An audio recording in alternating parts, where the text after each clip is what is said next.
रावण पुत्री तारा हैरान हो गए न कि मैं कह क्या रहा हूँ। दोस्तों, आप लोगों ने रावण पुत्री सीता, रावण पुत्री स्वर्णमच्छा सुना होगा, लेकिन आप लोगों को पता नहीं होगा कि रावण की तारा नाम की भी एक पुत्री थी, जिसका विवाह एक शूद्र से हुआ था। चलो विस्तार से बताता हूँ। बात उस समय की है जब रावण अपने वैभव और जाति को लेकर बहुत घमंड में रहता था। जब ये बात भोलेनाथ तक पहुँची, तब महादेव को एक लीला सूझी और नारद मुनि को रावण के पास भेजा। दानदाता होने के घमंड में चूर रावण से नारद मुनि मिलते हैं और रावण के घमंड पर तीक्ष्ण प्रहार करते हुए कहते हैं कि रावण, इस जगत में एक दान है जो तुम नहीं कर सकते हो। तो रावण कहता है, इस जगत में ऐसा कोई दान नहीं है जो रावण न कर सके, बताओ कौन सा दान है।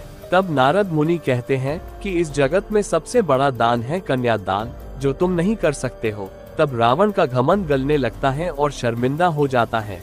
वास्तव में रावण के भाग्य में कन्या नहीं थी, तब भी कन्या दान के जिद पर अड़ा रावण भाग्य निर्माता महादेव के शरण में पहुंचता है और जिद करने लगता है। भगवान शिव तब भी नहीं मानते, तो रावण अपने 10 सर को काटकर महादेव को चढ़ा देता है।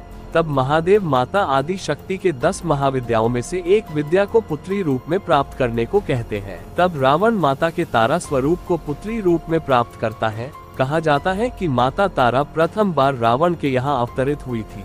रावण उच्च ब्राह्मण जाति में पैदा होने के कारण वो शूद्रों से बहुत घृणा करता था। एक बार रावण तारा के 5वें जन्मदिन पर भोज का कार्यक्रम आयोजित करता है।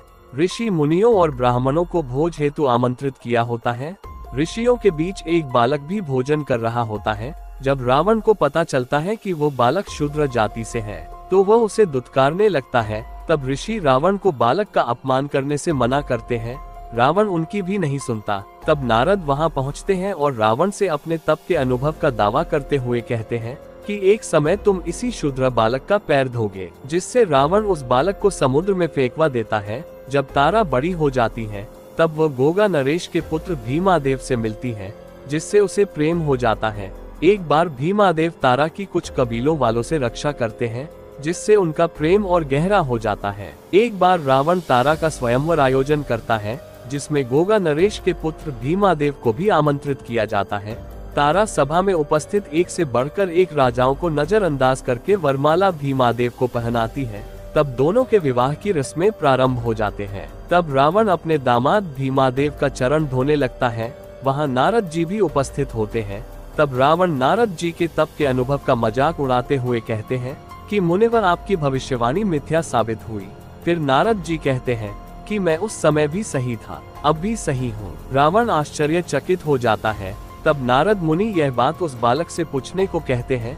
तब रावण को पता चलता है कि यह वही शूद्र बालक है, जिसे बाल उम्र में समुद्र में फेंकवा दिया था, जिसे निःसंतान गोगा नरेश ने पाला था। तब रावण क्रोधित होकर भीमादेव के प्राण लेने के लिए दौड़ जाता है। तारा रावण को समझाती है, पर रावण नहीं मानता। भीमादेव अपनी माँ के पास चला जाता है और भूमि समाधि देने की प्रार्थना करता है। वर्षों बाद मिले पुत्र से अपने वियोग को व्यक्त कर पाती कि वो भीमादेव को समाधि देने लग जाती है। तब तारा और रावण वहां पहुंचते हैं। तब तक भीमादेव भूमि समाधि ले चुका होता है। तब तारा भीमादेव के समाधि के पास विलाप करने लगती है और प्रार्थना करती है कि वह भूमि समाधि का त्याग करे। तब भीमादेव प्रकट होते हैं। तब रावण को तारा श्राप देती है कि तुम्हारा अभिमान ही तुम्हारे विनाश का कारण बनेगा।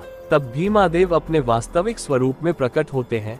वास्तव में भीमादेव कोई और नहीं, स्वयं महादेव ही थे। तब रावण को अपनी गलती का एहसास होने लगता है। महादेव को रावण के वैभव, दान और जाति के अहंकार को नष्ट करना था, इसलिए माँ आदि शक्ति को रावण के यहाँ जन्म लेने को कहा और स्वयं शूद्र कुल में जन्म लेकर रावण का घमंड तोड़े।